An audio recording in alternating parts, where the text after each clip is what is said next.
Primetime takes his first L, plus the Heisman race is heating up, and week 3 of the NFL season is over with. There is a lot to talk about. It's halftime, baby. Let's go.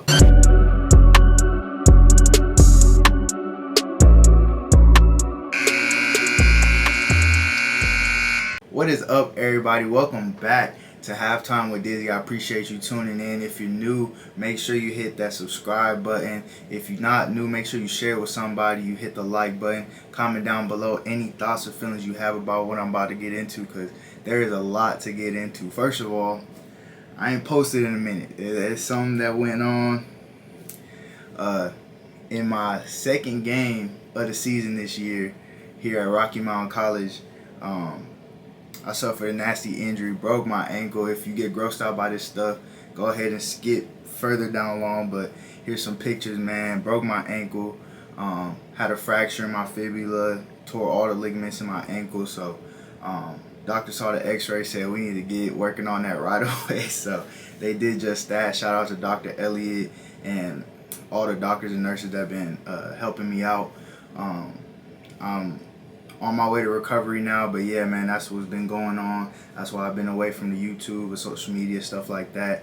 Been kind of dealing and coping with that. Got me a little scooter to get around. Gonna have this thing right here next to me the whole time. But yeah, that's what's kind of going on in my world. But there's also a lot going on in the world of football, man. And we're gonna start right here with college football, man. Everybody in the country was tuning in for Colorado versus Oregon this past weekend, seeing, okay, this is the test for Deion's team, man, his young team, his new team. Let's see what they really about. And Oregon showed them there's levels to this. There is levels to this. 42-6 is the final score. It was 35-0 at halftime, I believe. And Primetime's first L in the Pac-12, man. Well, I mean, this year might be the only time he loses in the Pac-12 because he's going to be leaving afterwards. But, it's funny. It's funny, that primetime effect, that primetime culture, I guess you could say. You just have more love and respect for him after he takes a loss, because Oregon and Dan Lanning, the Oregon's head coach, gave plenty of reason for Deion to be bitter, for him to be a sore loser after the fact. But no, he took it on the chin, went ahead, shook head coach's hand, went on to the press conference afterwards and said, it was an old-fashioned butt whipping. And, you could respect that, because a lot of times, especially in this sport, when you see people who are different, who are flashy, who are, kind of against the grain, I guess you could say, when they taste that defeat at first, they get bitter about it. They get sour about it. But Deion's saying, no, there's nothing to be bitter about, nothing to be sad about. It was just a butt whooping, and that's exactly what it was. Bo Nix and the Oregon Ducks, Dan Lanning, they weren't playing around at all. Like I said, they showed him his levels to this, and that's why they're a top 10 team in the country, man. And my biggest takeaway from this game isn't necessarily anything to do with Colorado, I feel. My biggest takeaway from this game is Oregon's culture. Before the game, everybody saw the video about how Dan Lanning's telling his team that they're not playing for clicks, they're playing for wins. And to me, that's kind of a culture change for Oregon, in my opinion, because being from Cali, where everybody's trying to go to Oregon, they got a name out there called the Cali Flock. It means everyone that goes from Cali to becoming an Oregon Duck. And why is that? Because they've been the flashy team. You get a new uniform every week. I mean, Nike creates uniforms for Oregon at the same rate that Nick Cannon creates babies. Like, they get uniforms every single week. They got the green, they got the black, the white, the yellow. October comes, they got the pink. They got everything. They have always been the flashy team. But then when they get to that time where it's time to really show what you made of, they kind of fall short. They haven't really been to the big dance since back then, I think, when Mariota was there. So they've kind of always been that flashy team. But now Dan Lanning seems to be changing that culture. And nah, like, we may have the cool uniforms, but ain't nothing flashy about us. We going to work. We're going to beat people up. And so I feel like that's kind of a culture change at Oregon, and I think that's a reason why they're a top 10 team in the country. Staying in the Pac-12, man, the Heisman race is heating up, and in my opinion, the two that are neck and neck front runners are two quarterbacks in the Pac-12, and that's Caleb Williams of USC and Michael Penix Jr. of the University of Washington, man. And it's hard to pick one right now. I think they're elite at three things, and that's arm talent, which is placing the ball basically wherever the heck they want. Pocket presence, which is they're going to stay strong in the pocket. They're not going to let the pressure really dictate their throw or anything like that. And the last thing is IQ, reading the defense and making sure they're making the right reads and getting the ball where the ball needs to be, and just honestly just getting the ball to their athletes the best way they possibly can. So of course numbers is proof for a lot of people, but I like the visual. I like to show you what I'm talking about here. So here's an example right here, Caleb Williams. So you're going to motion the back out, and what that does is that tells you whether or not it's man or zone. He's going to be looking at this guy. If this guy follows the running back, then it's man to man. If he stays put, it's zone. So on this side you got verticals. If it's zone, he's going to look to this side first, throw a whole shot to one of the verticals, or check it down to his running back. If it's man to man, he's going to go to this side up here where you have like a dig / curls. Kind of hard to tell based on the film. But right here you have that kind of whip out and then back in, that route that Justin Jefferson does that's so nasty. And look how quickly Caleb goes through his reads and gets it to his playmaker. And look at the ball that he puts out there for him. Great route. Put it out, only he can get it, and now it's just letting your athlete be an athlete. Goes down, big game for USC. And that's all because of the read. Now here, again, you're going to read this. You got blitzing off the edge. Your safety's going to roll up. Let's see. It's just man-to-man across the board. Man. This guy's going to roll down and play man-to-man on him. Man-to-man up here. And then man on the back right there. So, usually as a quarterback, you want to throw away from the rotation. So what that means is these guys are going to rotate. He's going to rotate down here, and he's going to rotate up here. The reason you throw away from that is because since his body's already taking him this way, he won't really be able to defend the routes coming on this side of the field up here. So watch him. He's going to look that way first. Stay strong in the pocket. He looks that way. No, I don't like it. Step up in the pocket. Deliver a beautiful ball. And the receiver finishes it off. Again, pocket present, arm talent, and just IQ right here. And Michael Penix does just as good a job with it. So right here, you're going to go max protection, which means all these guys right here are blocking. This guy's blocking. This guy's blocking. And your running back here is blocking. You're going deep. When you go max protection, that means you're going deep. This guy's going to kind of get lost on a crossing route here. And then this guy's going to run a deep post. So you're going to see the pocket present and the arm talent here. Ball snap, drop back. You pause it right here. Look at this guy right here. He coming with some bad intentions. He wants to take the quarterback's head off. Michael Penix doesn't care about that. He stays strong, delivers literally the perfect ball. You can't throw a better ball than this to his receiver. Big first down there. You move on to the next play. This is just saying my guy's better than yours, and I'm going to put it in the perfect spot. And he does just that. Beautiful rocket touchdown. So again, it comes down to three things ultimately, in my opinion, that these guys do so well. And that's arm talent, pocket presence, and IQ. Reading the defenses so well, getting the ball to the right guy. And that's, to me, why they're the clear favorites for the Heisman right now. And of course, if you're a Heisman favorite, that means you're different. But this past weekend, there was a group of guys that really showed that they're different. Let's get right into it.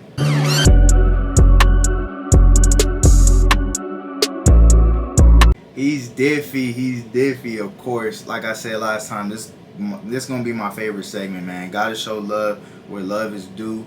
A lot of good football this past weekend, a lot of good football. But man, these guys right here, they really showed why they're different from everybody else, man. Starting with where football is the best at, and that's California. Herschel Turner Jr. of Mount Diablo High School, man. Listen to this stat line. 25 carries, 345 yards, and 5 touchdowns, all in one game.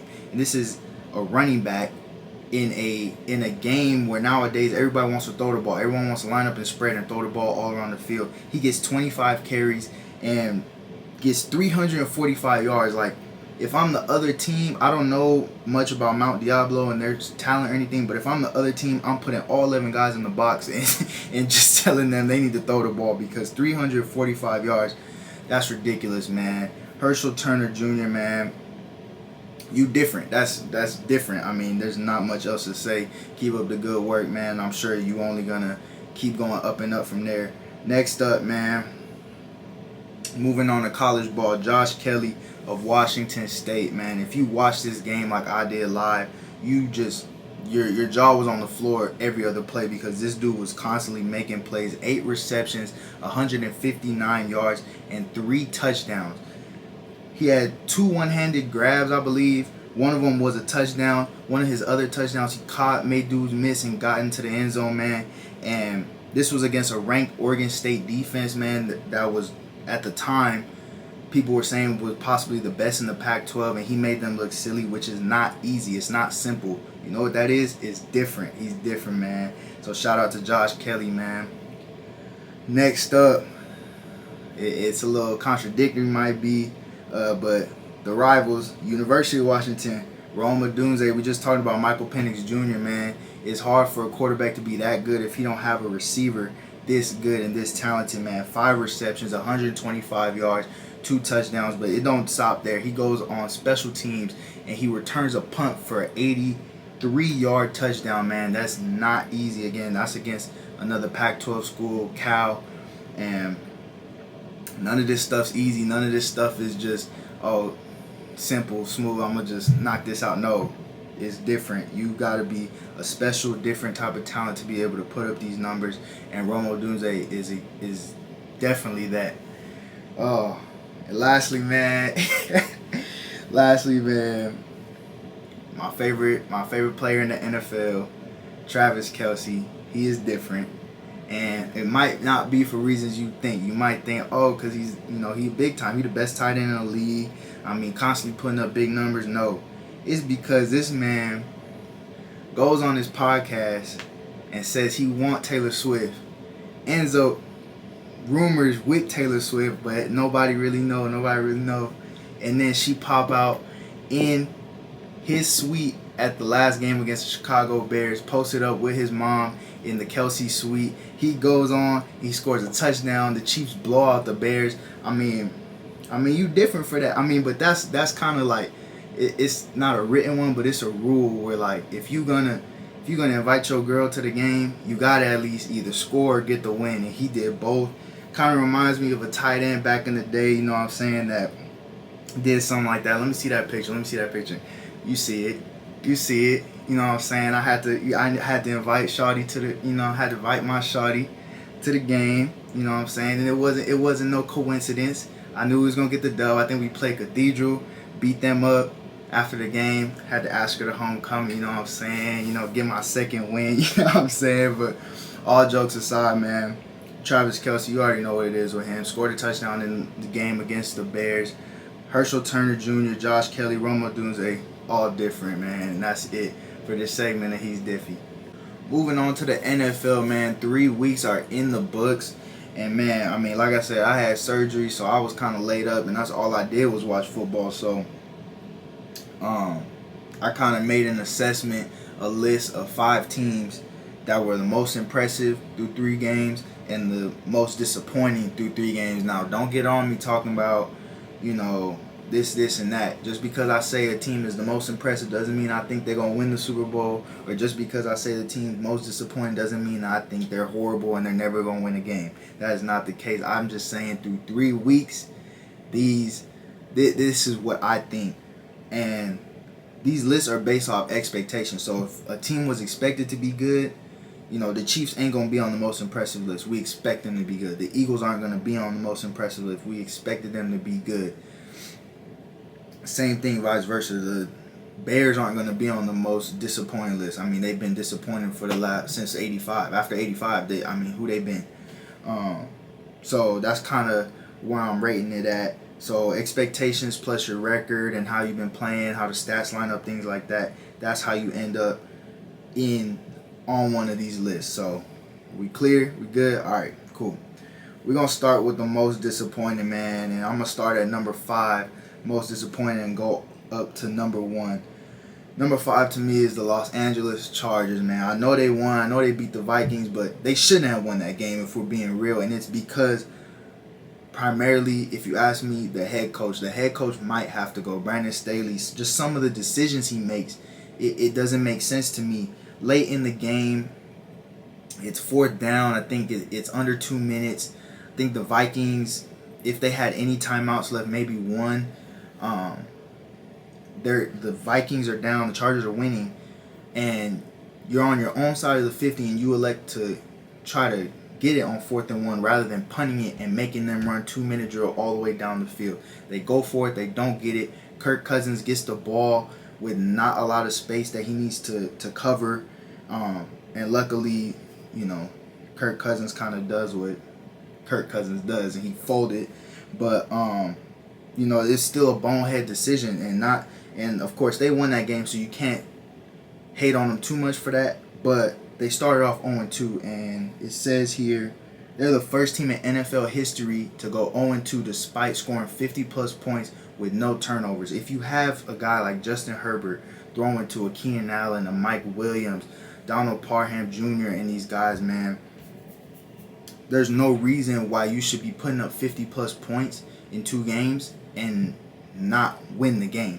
So, to me, it's disappointing. I mean, they did lose that first game to Miami, which I'll get into them a little later. You can kind of accept that, but then to lose the next one and almost lose this game against Minnesota, you can argue that they should be 0-3 right now. It's pretty disappointing considering all the talent that they have on that roster, man. So that's number 5. Number 4, the Denver Broncos, man. So I'm chilling.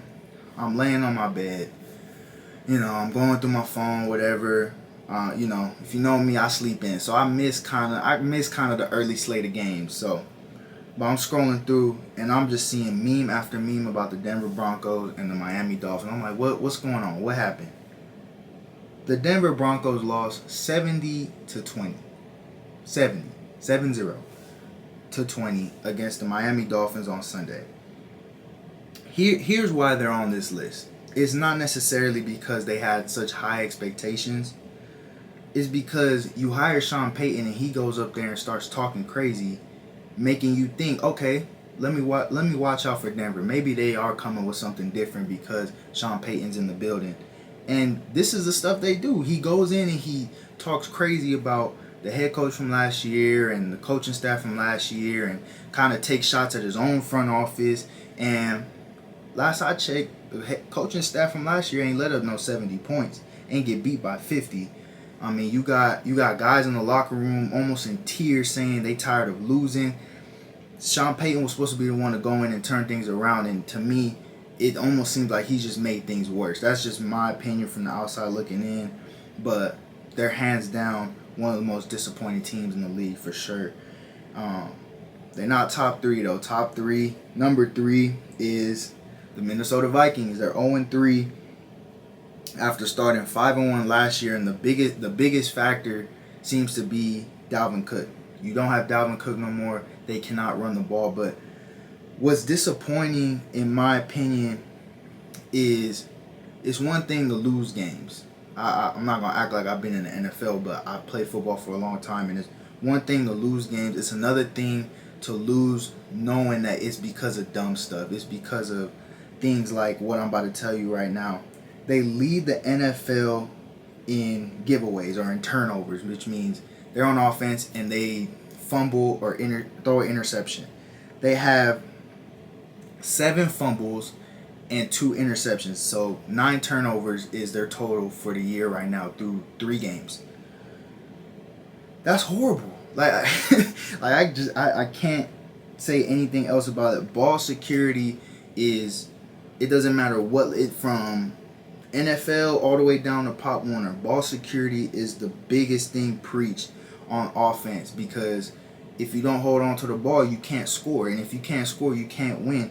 And the reason why I think this is what's so disappointing with them is because all of their losses this year have been one score games. So if you take any of those turnovers and turn it into a touchdown, they they at least are tying these games and have a chance to go win them. But instead, they don't have a chance because whenever they're driving down the field or whenever they have the ball, they're turning it over. So this doesn't look like the same team that Kevin O'Connell and Kirk Cousins had rolling last year. And it's disappointing to say the least. Aaron Rodgers is out of the conference.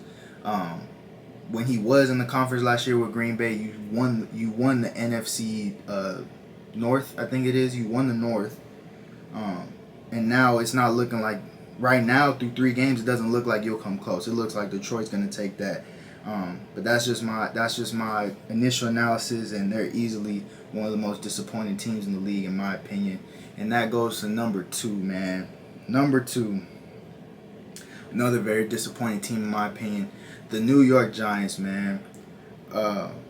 If you go through their journey the last couple seasons, there was low expectations of them last year. And it was because they came off a bad year. You looked at Daniel Jones and said, he's probably not a franchise dude. You knew they had some special with Saquon, but you didn't know if he could stay healthy. They had a new coach in Brian Daboll from the Buffalo Bills. You're like, they probably will miss the playoffs, won't do much. They go to the playoffs. They win a playoff game, and they end up losing to the eventual NFC champions in the Philadelphia Eagles. But Brian Daboll is the coach of the year. You look at Daniel Jones, and he looks a lot better. And you look at Josh Allen, where Brian Daboll came from, and he looks worse. And you're kind of saying, okay, I see what's going on here. It's Brian Daboll. He's the common factor. He's what made Josh Allen as good as he is, or helped him. I shouldn't say made him. Helped him be as good as he is. And now he's helped elevating Daniel Jones. And after the season they had last year, you looked at them and said, okay, they're going to be one of the top teams in the NFC this upcoming year, just because you don't have Aaron Rodgers in the NFC no more. You don't have Tom Brady and Drew Brees and all these guys in the NFC. The NFC is not nearly as stacked as the AFC. So you look at the Giants and think, okay, they might do something. They start off by getting blown out by Dallas.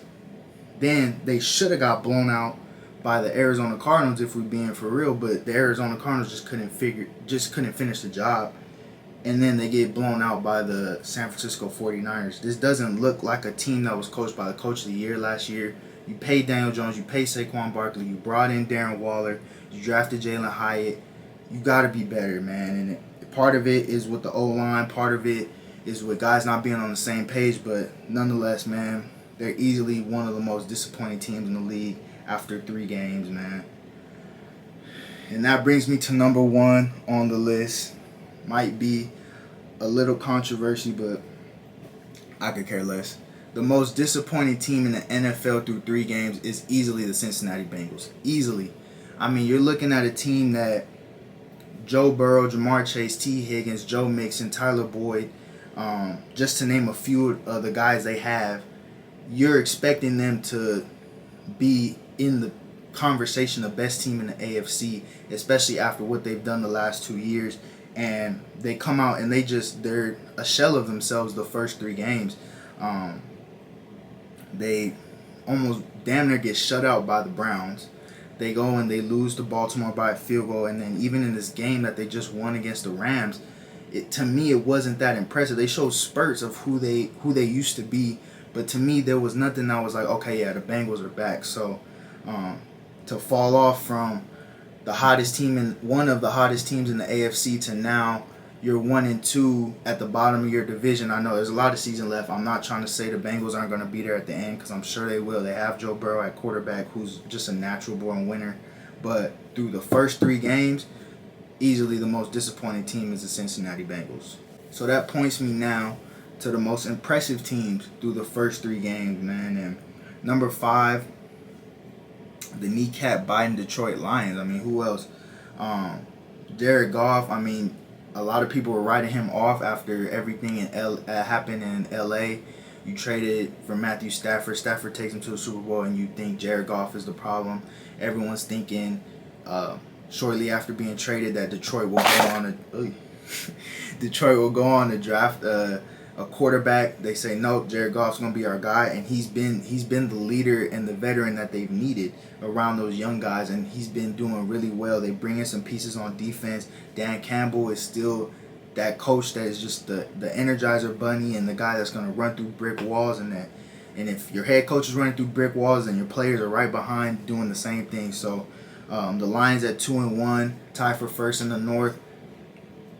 They're definitely one of the most impressive teams through 3 games because you didn't know, even though you kind of had a sense of who they'd be, you still didn't know for sure because it's still Detroit. I mean, they've never been good, so you kind of got to get used to it.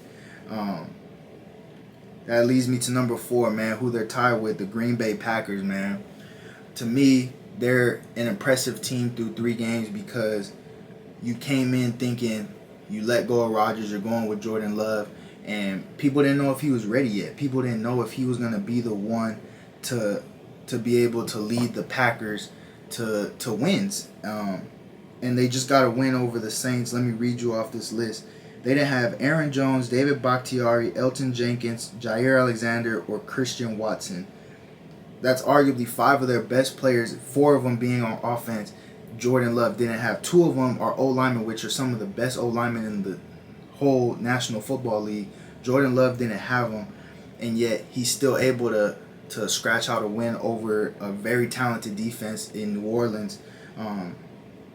Right now, Jordan Love is top 10 in QBR, top 3 in passing touchdowns, and he's looking comfortable. He looks good. Him and Matt LaFleur seem to have a good rapport. I think he's only going to get better. So I think definitely considering the expectations coming in, this Packers team sitting at 2-1 is pretty impressive. Number 3 on the list, most impressive team to me is the Cleveland Browns, man. That defense, it seems unreal. Adding Zadarius Smith and Dalvin Tomlinson up the middle, man, it's lethal. You got Grant Delpit on the back end with some other good DBs, and they're number 1 in yards allowed and points allowed. Held 2 teams to 3 points each. It was the Cincinnati Bengals, who we all know how lethal their offense could be. Held them to only 3 points. Held the Tennessee Titans to only 3 points with Derrick Henry and D-Hop and those guys. And when you have a defense like that, your offense doesn't need to do much, but yet their offense looks good too. They're top 10 in total yards, top 3 in rushing yards. They just lost Nick Chubb for the year, but they did sign Kareem Hunt, who's a familiar face and won't take long to get acclimated if there's anything new. So I think this team's going to be a force to be reckoned with, and the North is going to be up for grabs, man, and don't be surprised if the Browns are there at the end in terms of the top teams in the AFC. Number two, most impressive teams so far in the NFL, man. These last 2, I know you're going to be like, they were expected to be good, but just hear me out. The San Francisco 49ers, man. It's not so much that they're winning, it's the manner in which they're winning, if you feel what I'm saying. Like, they're blowing teams out. I'm sure everyone saw the little meme when they played the Steelers, how the 49ers had all these yards. It might have been going into halftime, and the Steelers only had 1 yard. One total yard. It's unreal what they're doing. They're top 10 in yards allowed and points allowed. And I think what we're starting to see is just how good this team could be just if they stay healthy. I mean, Brock Purdy, he's 2nd in QBR. Christian McCaffrey, 1st in rushing yards. I mean, this isn't the team that was in the NFC Championship game last year that needed their running back to go play quarterback because all the quarterbacks got hurt. This team is wreaking havoc. His brother Nick Bosa coming off the edge, and you also have Eric Armstead, Javon Hargrave, Drake Jackson coming off the other edge. This defense is lethal. Fred Warner, Travarius Ward. I mean, guys all over the place. Hufanga, guys all over the place making plays, and I don't see a team in the NFC that's better than them, in my opinion. Not no sorry Dallas Cowboys. They off the list because they just got beat up by the Cardinals, who's arguably one of the worst teams in the league. Sorry. And the Eagles haven't really hit that stride yet. So right now, no doubt, the Niners are the best team in the NFC, and to me, in the manner that they're doing it, is pretty impressive. But no one's been more impressive.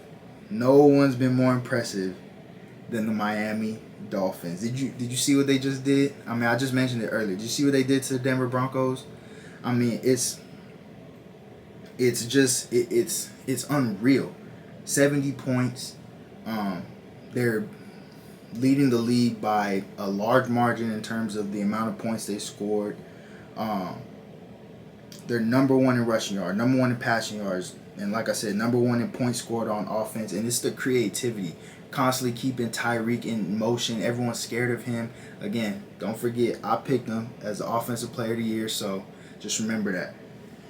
Keeping him in motion, eye candy, and then sneaking in shovel passes, running the ball as effectively as they've been doing. It's hard to see. It's hard to vision anyone being able to stop them, in all honesty, man.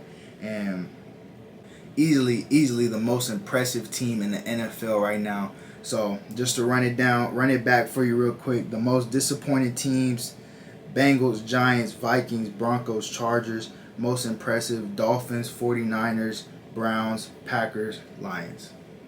Closing out the show, we got to do some pick'ems, man. We got the NFL and college game day pick'em, man. Of course, I'm going to hit you with the matchups, and I'm going to hit you with whoever it is I'm picking for that game. So, first up, Lions versus Packers, man. I think it's going to be a really good matchup, a really tough matchup, but I'm going to go ahead and take the Detroit Lions. I think the injuries that the Packers have offensively are going to cost them in this game. And the fact that Detroit doesn't make a lot of mistakes, they make you earn everything, I think that's going to get to Jordan Love. I'm going to take Detroit in this one. Falcons versus Jaguars. Falcons have been looking good. Jags not so much, but I'm going to give the Jags the benefit of the doubt. I think Trevor Lawrence, Calvin Ridley, ETN, Evan Ingram, and just to name a few, I think they're looking for that kind of redemption, and they're going to take this one. Dolphins versus Bills, another big one. I think all eyes are going to be on this game this weekend because both offenses are fireworks, man. They just making plays left and right. I'm going to take the Dolphins, though, just because I can't see anyone stopping this offense. So I got the Dolphins over the Bills. Last one for the NFL, Browns, Ravens, another really good game, I feel. But I'm going to take the Browns just because the Ravens offense, I feel, especially because they just lost OBJ. We'll see if he plays this weekend. They haven't really hit their stride that we've been waiting for them to hit with the new weapons that they've added, and the Browns defense is lethal. So I'm going to take the Browns. Moving on to college, man, we got a lot of great games this weekend. Number 10 ranked Utah is going to go up against number 19 ranked Oregon State. I'm going to go with Utah there. I think their defense is going to get to DJ. I'm not going to attempt the last name, but you know what I'm talking about. I think he's going to get to DJ. I think Oregon State is going to try to bounce back after a loss to Washington State, but I think Utah, man, the firepower that they have and the way that they've been rolling, kind of as an underdog. You've been looking at SC and Washington and Oregon, even Colorado. Not a lot of talk about Utah. I think they're gonna put everybody on notice this weekend with a big win over Oregon State. Next up, number 13 ranked LSU versus number 20 ranked Ole Miss, man. Oof. I think this might be the game. This might be the game I'm taking the underdog, man. Ole Miss. You see the lights turned on for me when I say that, so I mean, hey, that might be a sign. I'm gonna take Ole Miss with the upset, man. Lastly, number 11 Notre Dame versus number 17 ranked Duke. Duke got that big win over Clemson at the beginning of the year. That was an upset, but I don't think they'll pull off the upset here. I think Notre Dame is furious after not just the loss, but the way that they lost to Ohio State last week. And I think they're going to put the beat down on Duke, man. I'm taking Notre Dame to win that game. All right, to wrap up the show, like I said, like I'll do every time, it's the halftime speech. If you're new to the channel, man, all this means is that it's a little pep talk to get you through the rest of the week. Halftime, we're in the middle of the week, so that makes this halftime. The first two quarters are done. Maybe the first part of your week wasn't so good. It's kind of a pep talk to get you through the next two quarters, the rest of your week, into the weekend, things like that. So I think what I'll talk about today, man, something that I've had to kind of live out in my life. Like I said, I'm going through this injury, man, and very untimely. I was getting reps. I was playing a lot, man, and everything was kind of falling into place for me. And then bam, break my ankle, and now my season's done. This is after my first 2 years here in college, not playing at all. Again, like I said, I'm getting reps, I'm playing, I'm happy, I'm enjoying the game, loving the game, and then this happens, man, and you know, it's tough, but what I've come to learn these last few weeks is, man, find joy in your hardships. Find joy in your hardships. That's not easy. That's not easy to do. I mean, like I said, I'm battling my own hardships, and it's hard sometimes. And I can imagine what some of you out there are going through, and I'm sure it's hard on you every single day. But find joy in them, because at the end of the day, one thing that I feel is true. My dad has kind of always taught me things could be worse. You got to look at it glass half full, not glass half empty, man. Things could definitely be worse.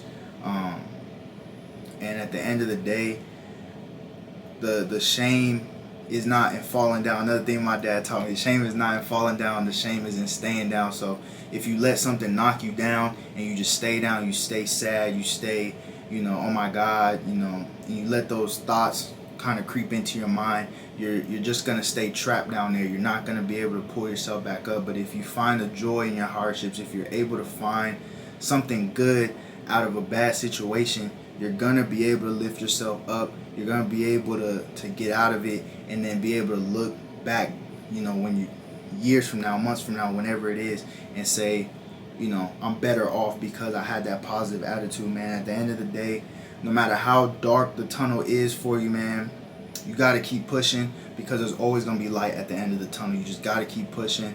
And that's my pep talk to you. Keep pushing. Find joy in the hardships. Find a way to smile. Find a way to laugh.